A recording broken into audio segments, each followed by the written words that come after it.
resume recording. And let us pray, shall we? The Lord be with you. Also with you. Heavenly Father, I am so grateful for the barking dog. I am so grateful for, hold on, Winnie. Thank you. I am grateful for many things, including a barking dog. But Lord, I pray that you be with us as we talk about this subject. And Lord, I pray that you would guide our thoughts and our hopes and our minds and all. And Lord, I pray that you would indeed pour out your blessings upon us. Help us to reason together. In your most precious name we pray. Amen. Amen. Annie. Yes. Winnie, hush. Annie, talk. I realize that many of us feel like we know, at least a bit about COVID-19. But I was wondering if you could begin our discussion by speaking in general about the virus, its transmission, and what makes it so dangerous to all of us. So the current pandemic has been caused what we call COVID-19, which is one small virus in the larger family of coronaviruses. So coronaviruses have been around for a very, very, very long time. The most common coronaviruses cause the common cold. And some of the most common coronaviruses up until this pandemic were the ones that often hospitalized young children with what's called bronchiolitis. So we are well aware of coronaviruses. They've been around a long time. This particular virus is called COVID-19 because it first appeared in 2019. It is a virus that is based on RNA replication. If you're really nerdy like me and get into the organic chemistry of it all. But all that being said, this particular strain is one of a large family of viruses. What has made this particular virus dangerous and frightening is that not only is it very quick to transmit, so the usual transmission rates for virus are anywhere from a factor of 1 to 2.5, which means if one person has it, the likelihood of them giving it to others would be one other person or two other persons. The COVID-19 at its worst has an R, or a transmission factor, of about 8. So it can spread very quickly and very fast. The other thing, this virus, even though there's a family of coronaviruses, our immune systems have not seen this particular strain. And so therefore it is a novel virus to our bodies and to our genetics. And so therefore we do not have immunity that we've inherited from our mother or through birth. We have not inherited it because they've been little cases that have kind of run through communities before and we've built up antibodies. So this is a novel virus in that respect. The other thing this particular virus does is that when it tends to go to respiratory tract, when it is particularly, that's its most lethal symptom, where it does the most damage, is to lung tissue. And one of the reasons why it has been so hard to fix is that not only do we not have an antivirus treatment for it, as many of you who have had flu and have been on Tamiflu know that Tamiflu can be just an extraordinary medication, and that's an antiviral medication.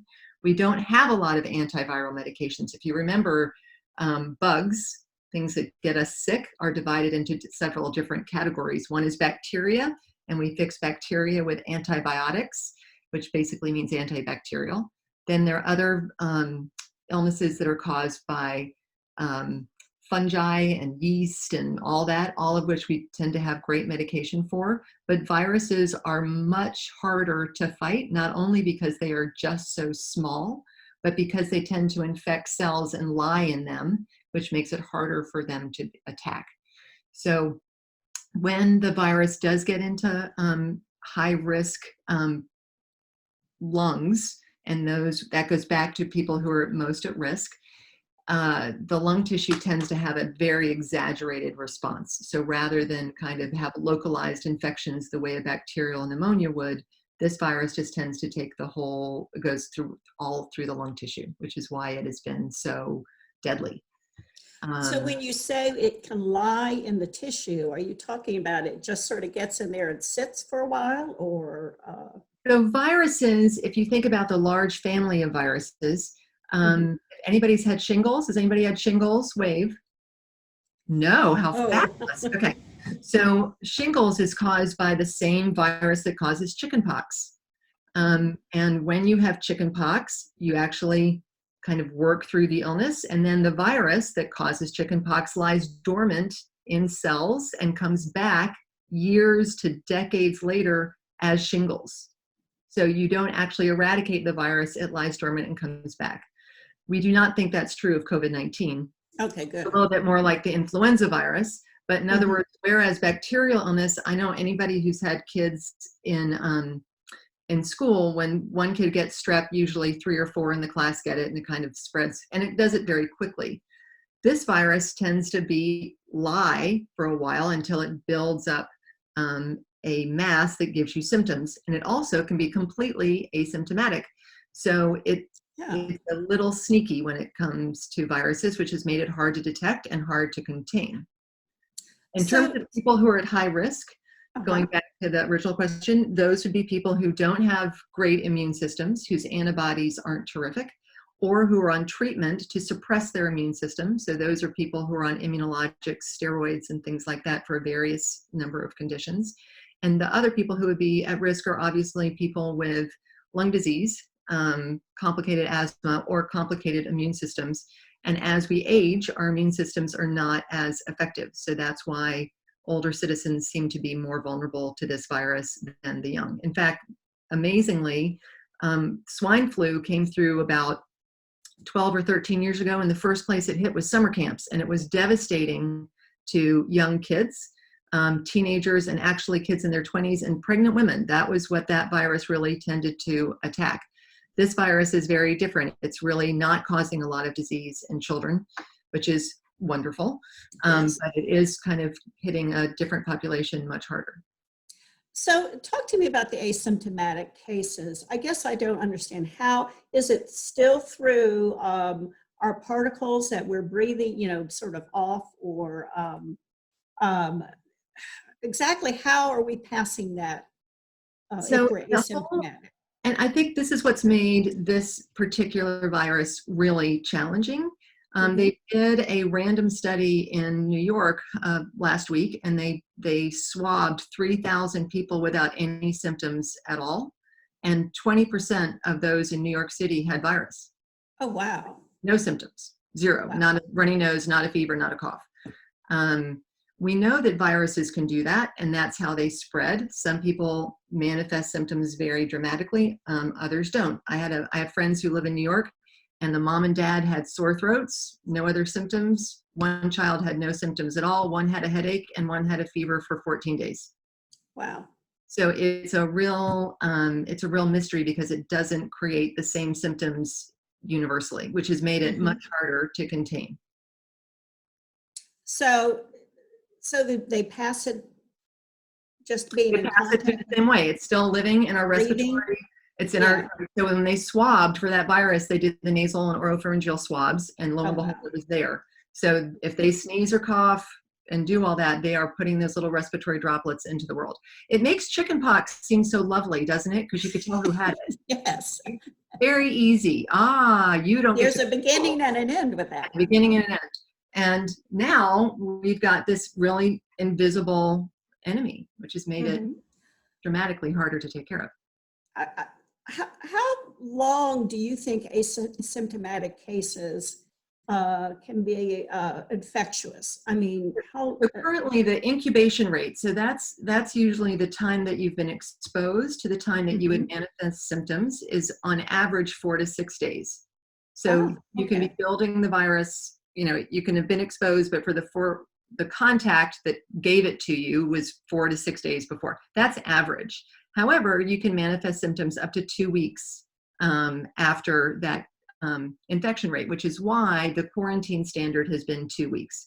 That if you've been exposed and completely in quarantine for 2 weeks and have manifested no symptoms, in theory, you should not have it. Now, the hard part is you could be asymptomatic that whole time and not know. So that's what makes this this very unsettling, because Yes. we just and this really comes down to the whole testing crisis. If we could test everyone and know who had it and who didn't, people who've already had it, then people who have already had it could go along their, their work, their regular lives. And those that, when they got it, we knew we could quarantine until they were done with the illness.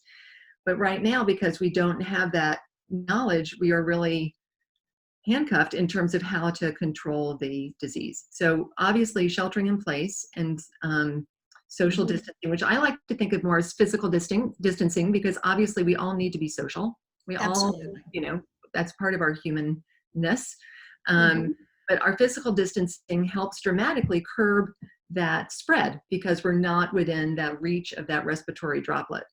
So that's terrific. Now that as we reopen things, we anticipate that the case rate will go up. Now, Northeast Florida has been very, very blessed. I mean, our infection rate, I think, is less than 1%. I think we've had 31,000 tests given in Northeast Florida, and of the 31,000, 1,500 cases. So that's 1 in 1,000-ish. I mean, we are really, That's good. we are very healthy. We've only had 207 hospitalizations and 33 deaths.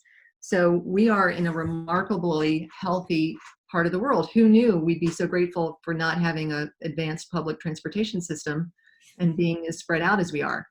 That being said, when things reopen, we imagine that the rate's going to go up because, of course, we don't have 0 cases currently in Northeast Florida. We still have some. And as people travel, that's going to increase. So the goal of social distancing and the first dramatic wave of quarantines was to really flatten the curve, was to make sure that we didn't overwhelm our current hospital medical complex, and that we had plenty of ICU beds and plenty of ventilators and all of that. And we have achieved that. Now, as we come back and people expose again, this virus is going to keep raging, because even though we flattened the curve, we took the curve out farther. So it's going to take much longer for this virus to burn out, but we have the capacity to manage it, but it's going to be a rocky road. Right. Well, now, is it Sweden who's doing the herd? I can't think of the other word that's associated with it. But, instead of flattening the curve, they're just sort of saying, having what we would associate as COVID parties, in the sense of just trying to get everybody to get it so they can, get move on, done with, in a sense. Yeah. Right. So that's definitely a way to approach it. The hard part is when you have too much illness too fast, you overwhelm your medical services and you turn into Italy and New York, where, they're putting up field hospitals in Central Park and, so the goal is to certainly get through the virus so we can get back to a relative semblance of normal. But by the same token, we don't want to overwhelm the medical services and not be able to help people who need it. Right. Now, all that being said, what we really need is a vaccine. But that vaccine, I'm thinking best case will probably be 12 to 18 months from now. I was going to ask you about the timeline and what it takes to get a vaccine together, because, we keep hearing people saying, oh, it's just around the corner. Well, I don't think so. Having been a nurse, I know that vaccines take a while to come so in together. order for a vaccine to be on the market, it not only has to be proven effective, it has to prove to be safe first. And so right now they are doing trials on vaccines to prove that they're safe, that they're not going to do any harm, and secondly, that they're effective. And that's a hard thing to do, because you have to have inoculated enough monkeys. I think they start with monkeys and then give them the virus and see how they do. We don't know if this virus is going to mutate as days go on, as weeks go on. So it has to be really based at the family of the virus, a little bit like the influenza virus, which even though different strains are prevalent one year as opposed to the other year, and we get a flu virus every year because our bodies don't make we do not make enough antibodies individually to combat that illness year after year. This will probably be in the same family that this coronavirus is going to tweak. And so the science required to come up with a vaccine is extraordinary. The other thing that has to happen is you have to make enough of it. Right. Right now, we're talking about a worldwide supply of vaccine. And so not only do they have to find one that's safe, they have to make sure it's effective on all different age levels, all different immune levels. And then they have to be able to produce enough to make sure it's impactful. So that's going to take a while. Yes, it sounds like it will. I mean, that's quite, yes. I have a question going back. When someone has COVID-19, what is the criteria that is used to indicate that they have recovered? And are they still contagious? We hear of folks who have recovered but still are testing positive. So it's twofold. So those who are testing positive right now, they're looking for the virus. So it's an antigen test. The swab is looking for presence of virus. And so the theory right now is that if you have been fever-free for 72 hours and symptom-free for 7 days, so that means no sore throat, no headache, no nothing, then in theory you should have recovered. Right now, we don't have enough tests to prove that you're negative. So when you look at all of the statistics, and boy, there are a lot of statistics you can find online, they list sort of the global infection rate, and then they give a global death rate, and then they give a recovered rate, and then the math doesn't add up. Right? So for all of the infections and then deaths, and there's this recovered rate, and so you're missing about 80%, and those who have not had subsequent testing. So they can't comment on whether they truly recovered or not because of the statistics. So for a medical worker who has had COVID-19 to go back to work, you have to have 2 negative tests. So right now, those are the only people who are getting tested to be able to go back to work.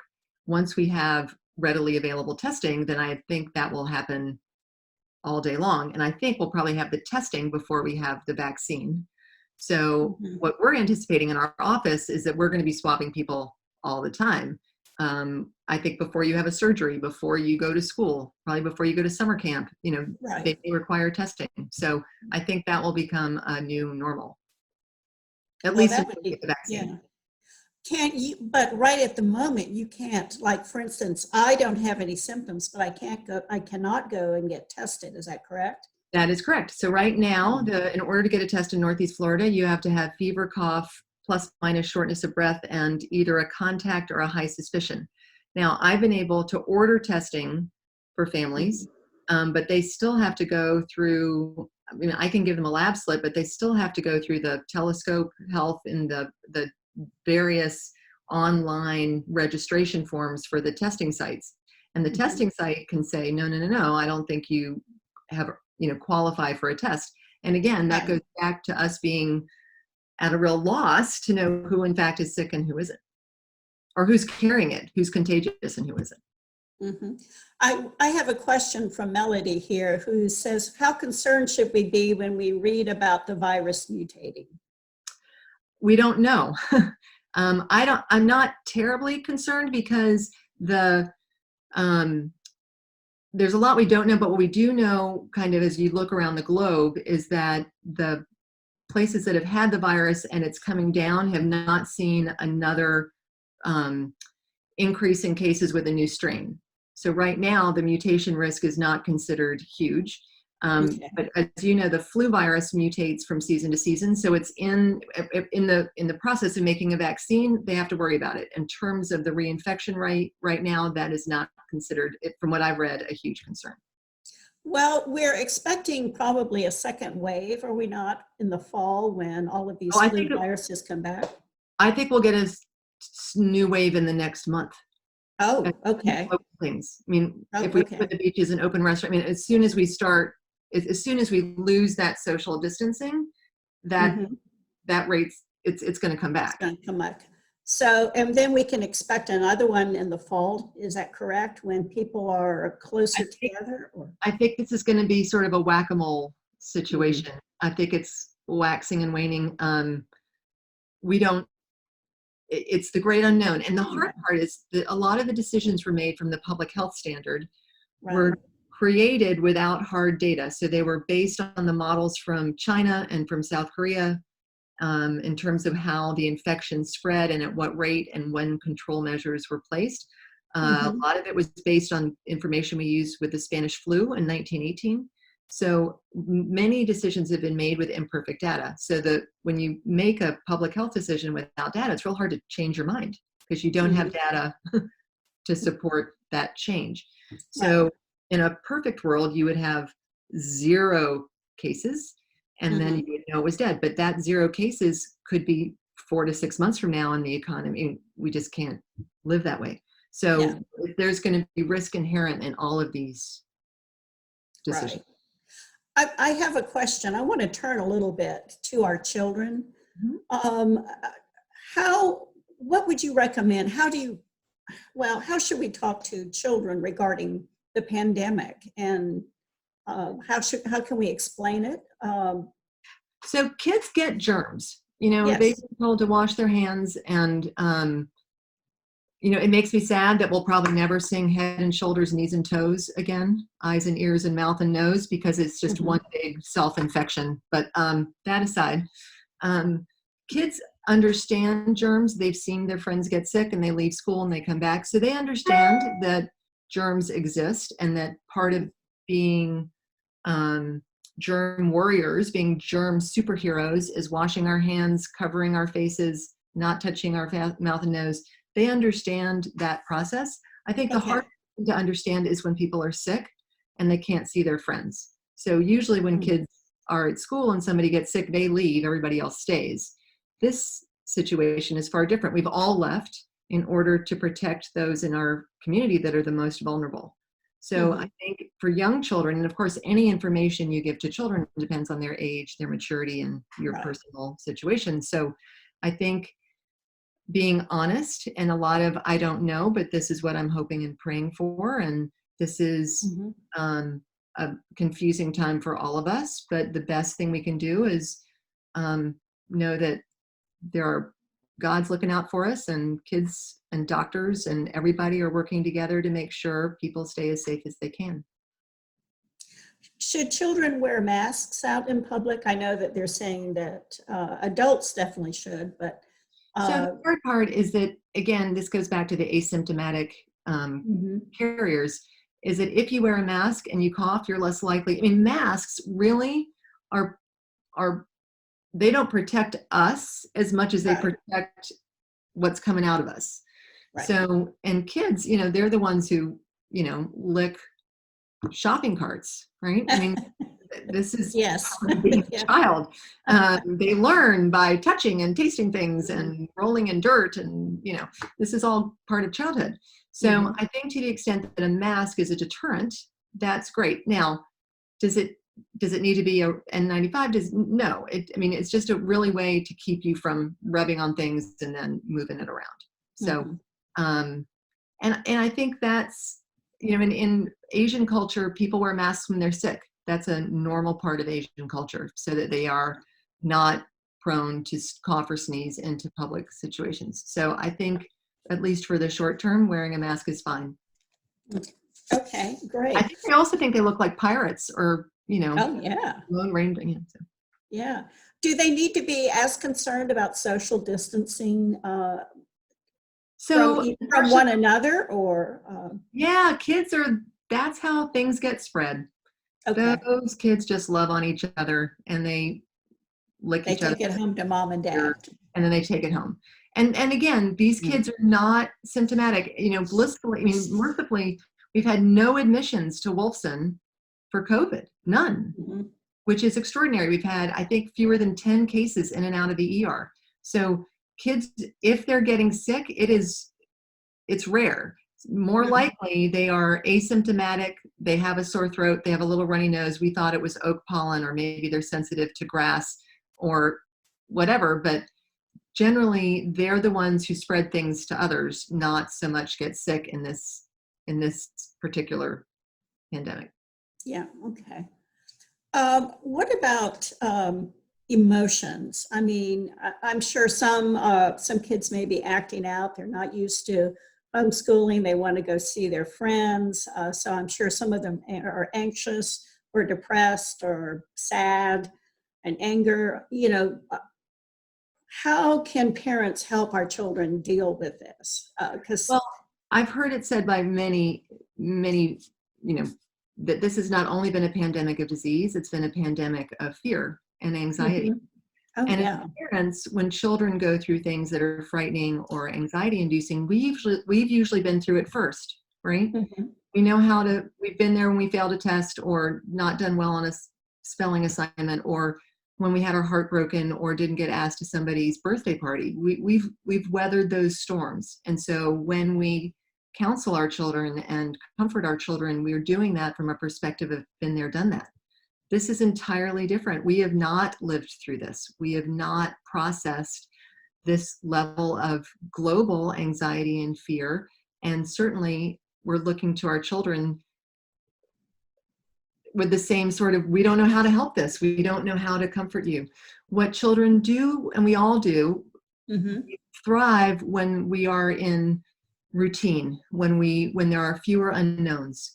So to the extent that we can provide children with a schedule, with routines, we're still gonna, turn off the television and we're gonna have lunch at 12 and then we're gonna go outside like recess and then we're gonna come back and do things. Staying in routines make all of us feel safe. I mean, you can just take a look at the financial markets when they're unknown, and they go nuts. So I think we as adults do the same thing. The other thing is that if children are so anxious or so afraid that it's really disrupting their ability to feel safe, then you need to let their pediatrician know.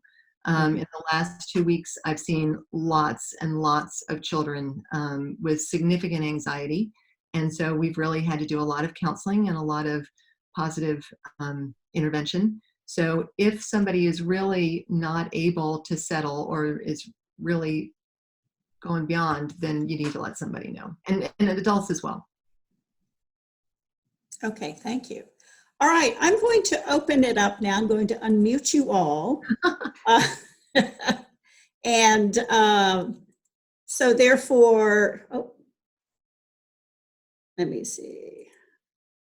Please identify, well, why am I not? I guess I'm going to have to go and unmute you all physically. Please identify yourselves and if you have a question for Annie.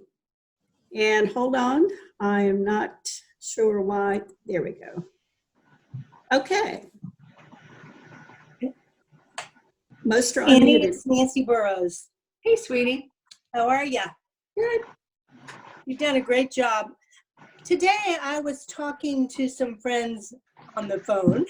And, one friend who has some underlying health issues said her doctor said one of the things he's worried about is that we're not out and about and we're not getting little snippets of viruses that we can learn to adjust to in our bodies, and that it could be worse for us to stay isolated. We just have no idea. Yeah, okay, all right.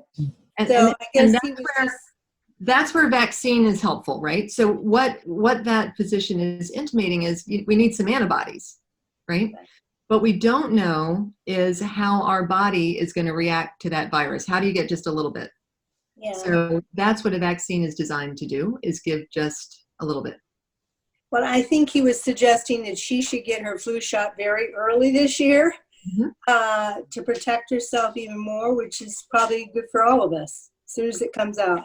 Absolutely. So when we put our bodies into an antibody making state, when it gets charged up, absolutely. And as an aside, if you have any family members who have not, with children who are missing vaccines, now is the time to get them. So we're encouraging if anybody is behind on vaccines, just because any boost to your immune system sort of turns that immune function on harder. Great, thank you. Anyone else?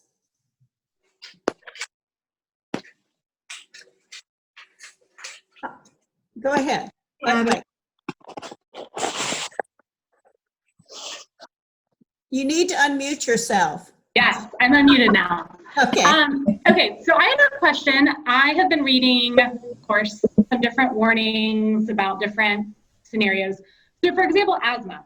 So at first I read that people with asthma are high risk. Then I read, no, it's just severe asthma. Then I read, no, it's COPD. And then last night I read something else that said it's asthma. Like, it seems like a lot of the warnings kind of keep changing. What do you just kind of? So, and I have not seen bad asthmatics in the practice with COVID. So we're not seeing it. I've seen lots of asthma flares due to the pollen, but not due to virus. Right. So I'm reassured by that. Right. Again, but that's children. So adult asthmatics, I don't know as much about. Okay. In terms of the employees in my practice, anybody with asthma is either working from home or at our well office as opposed to our sick office. Okay. For that reason. But for example, there's been all sorts of indications when to use oral steroids in people with asthma attacks. And so that indications changes as well. But for children, it has not been an issue. Okay, cool. So children, are there some children that are at risk who might have? The two children who have been admitted to Wolfson had significant immune issues. Okay. So it is not surprising. Now, both of them recovered well and were out of the hospital, but it was not surprising that they had respiratory issues associated with their immune system. And Abby, it's not an immune problem that you would need to worry about.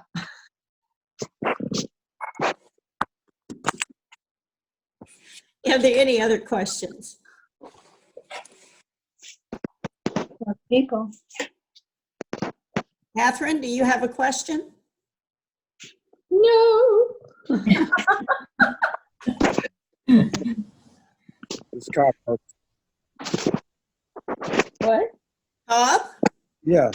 I mean, we talk about flattening out the curve. I mean, the question that I have is, are we just pushing it down the street and we're all still going to get sick? Yes. Well, the goal is that if we kick the can down the street, that gives us time to get a vaccine and a treatment. So and by as Nancy's friend doctor said, is there a way that if we flatten the curve, although we've gone from that to that, does the lengthening of the curve allow some small antibody levels to slowly build? Again, we don't have a great model for this illness, so a lot of this is supposition, but obviously we have treatment now that we didn't have 3 months ago. So there's definitely progress being made, but will it be fast enough? And does everybody have to get sick? I don't know. I hope not. What types of treatment are available right now, Annie? So there are a couple of antivirals that are being studied. One out of UPMC in Pittsburgh has been shown initially very successful. Plasma treatment has also been shown to be very successful. Now, very is a funny word. I don't know if anybody read the New York Times article about the young guy who was on a ventilator forever, and he had every treatment and then was thought to be terrible, and then he just kind of turned around and got better. And so they weren't sure if that was the tincture of time or whether in fact it was the having used multiple treatments that actually gave him that success. So this is different than how we usually investigate the efficacy of medications. Usually when we develop, not we, but when pharmacy companies develop medications, we test things in vitro. So first we create cell cultures and we put them on Petri dishes and we see how medications work in a test tube. And then once we see if they work in the test tube, then we put them into animals. And if we see they work in animals, then we do trials in humans. So that usually takes years from the beginning of a medication to market is usually anywhere from a 3 to 10 year process for any new medication. And we don't have that luxury. So things are being done very, very quickly. And I think, one article somewhere in France said that Zithromax worked. And of course, people threw Zithromax at everything and it really didn't work. So they moved on. So again, a lot of it is anecdotal and people are just trying anything they can. But the science of really testing things and seeing if it's effective, I think is coming up with at least some good things. Along that line, what's the status of the quinine type treatment? So I don't think that one's been considered positive, although I know a lot of people who are drinking a lot of gin and tonics.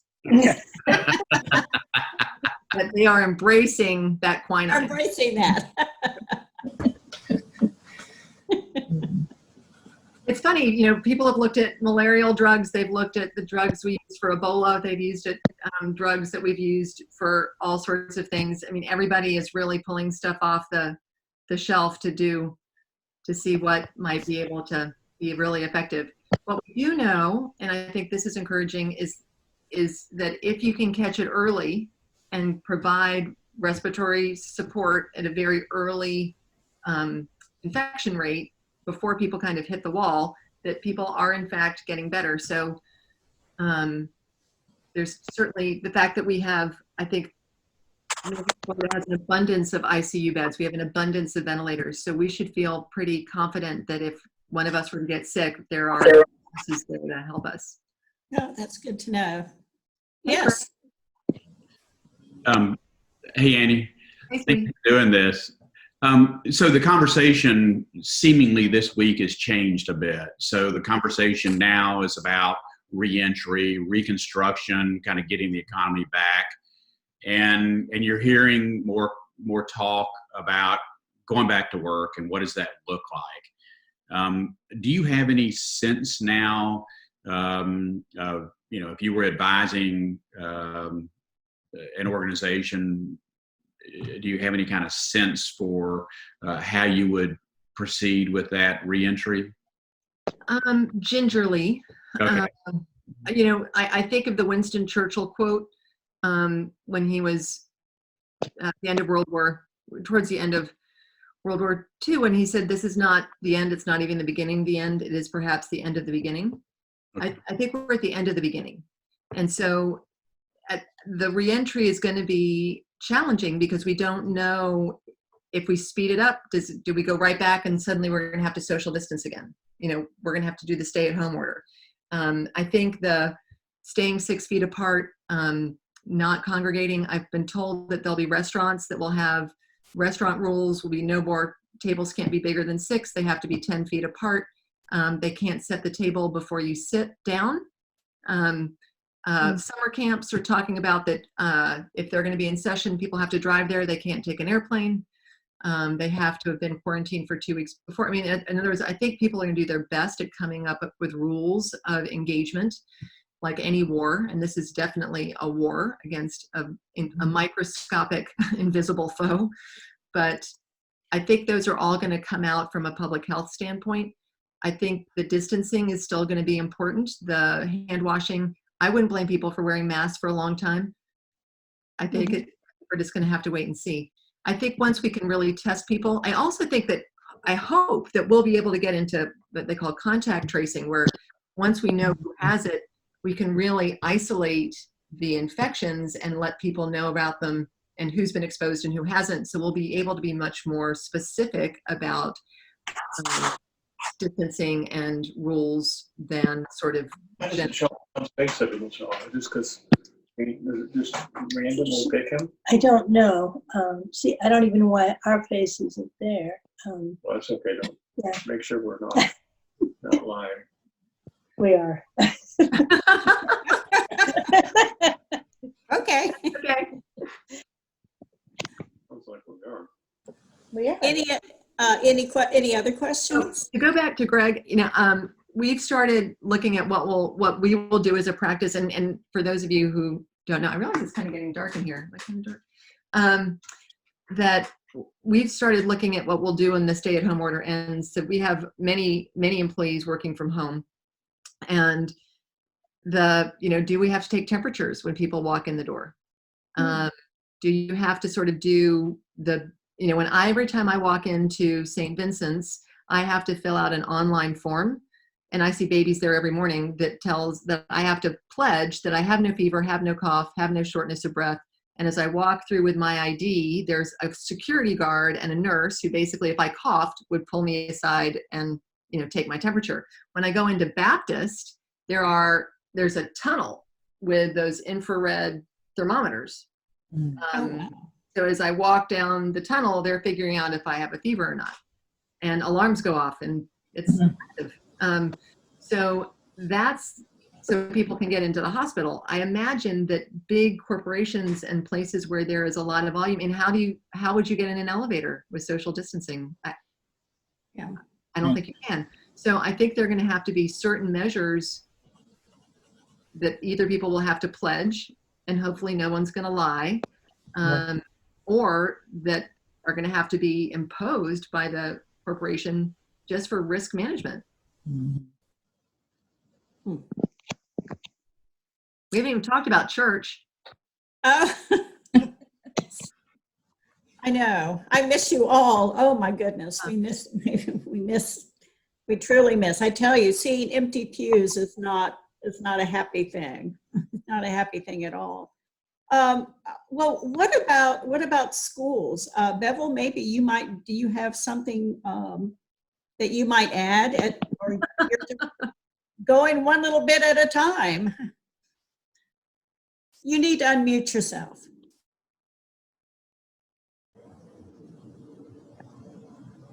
Telling me that there we go. Okay. I am listening to Annie and listening to the medical experts and everyone else, everyone at St. Mark's, and I think every other school in town is doing the same thing. I do think, you know, there is fear, and it's not only about the virus itself for these younger families, it's also about how they might manage. Some may not have their job right now, or, I mean, there's so much wrapped up in this that extends, I think, beyond just the pandemic and the fear of, you know, either getting someone else sick or getting sick yourself. And so I think that's true across the board, you know, for a lot of people. So I think the emotional support of our friends and those we don't know that well is really important right now. I think it's important to realize that we need to try to support one another. I mean, we are in this together. Those who can stay home, please do. Those who can social distance, you know, we live in an area where we are blessed by many things, in the sense of there are different organizations who can go shopping for us. There's, you know, we are not in tremendous want, other than perhaps being a little stir crazy from being in-house or being away from people we love. Andy, one of the questions I was going to ask you too is there a way, for example, I'm trying to unmute you. There it is. Got it. Got it. Okay, good. Is there a way for, thank you for holding your sign. Is there a way for us to gather in small groups, whether they social distance away, just to see one another? Absolutely. I think if you're 8 feet or 10 feet apart, I don't think there's any reason that you can't talk. I mean, we had Easter. I haven't, you know, been within 10 feet of my parents in 6 weeks. And so we had Easter about 20 feet apart, and it was lovely. There's no reason you have to be in, you know, only have interaction by screen. You just have to be appropriately distanced. And if I had been coughing or feverish, I mean, I wouldn't have even done the 20 feet, but, and we were outside, nothing was going to stay on a surface that wasn't going to be rained on or hosed down or bleached. So I think we can absolutely be together. We just have to be safe. Mindful. I see a lot of anyone who is unmuted, who is muted, who would like to say something, please join us. So Amy, did you have something? Or Melody? I sent you a Amy text. did. Amy did, okay. No, I'm on. Hey, Annie, it's John Adams. Can you hear me? I can hear you. Hi, how are you? Oh, just fine. Thank you first and foremost for your time, your knowledge, expertise. I came in a little late, so this question may have already been asked, but the tone that I'm receiving is certainly cautious, in a big way, and maybe That's very good.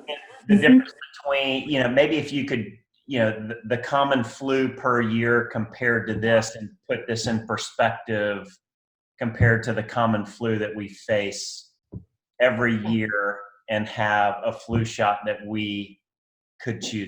So the flu has a couple of things that's really notable, but let's keep it in context. This year, in this flu season, 35,000 Americans died from influenza.